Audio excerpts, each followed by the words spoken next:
আসসালামু আলাইকুম নমস্কাৰ সকলোকে চেফছ ফেভাৰ মিক্স কিটচেনলৈকে সকলোকে স্বাগতম জনাইছোঁ। আজি মই কল আৰু পিঠাগুড়িৰে সানি আজি মালপোৱা বনাম। তাকে ৰেচিপিটো আপোনালোকক দেখাওঁ বুলি ভাবিলোঁ। পোনপ্ৰথমতে এনেকুৱাকৈ পিঠাগুড়িখিনি এটা কলৰ লগত এনেকৈ সানি ল'লোঁ আৰু লগতে গুড় আছিলে, গুড়ো অকণ ৰুকি দি দিলোঁ। গুড়ৰ মিশ্ৰণে মিঠা সোৱাদটো আনিব। মই হাতেৰে এনেকুৱাকৈ সানি লৈছোঁ যাতে মিশ্ৰণটো ভালদৰে মিক্স হৈ যায়।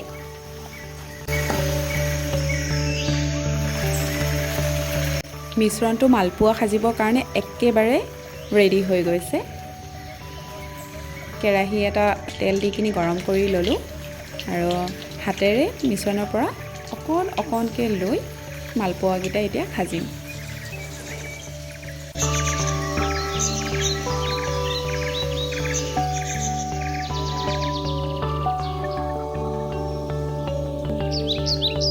মালপোৱাকেইটা যেতিয়ালৈকে সোণালী বৰণৰ নহয় তেতিয়ালৈকে আমি ভাজিম। আপোনালোকেও যদি এই ৰেচিপিটো ট্ৰাই কৰে আমাৰ কমেণ্টত জনাবলৈ নাপাহৰিব।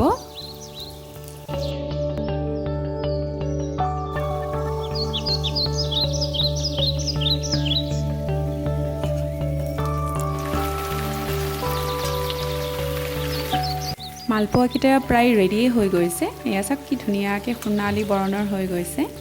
ভিডিঅ'টো চাই আপোনালোকে কেনেকুৱা পাইছে কমেণ্টত জনাবলৈ নাপাহৰিব।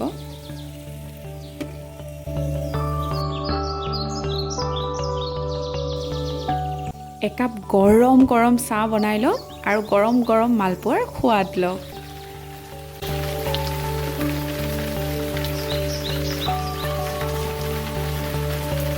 অধিক ৰেচিপি ভিডিঅ'ৰ বাবে মোৰ চেনেলটো ছাবস্ক্ৰাইব কৰিবলৈ নাপাহৰিব আৰু লাইক এণ্ড কমেণ্ট কৰিবলৈ নাপাহৰিব। আজিলৈকে সামৰিছোঁ। Bye bye.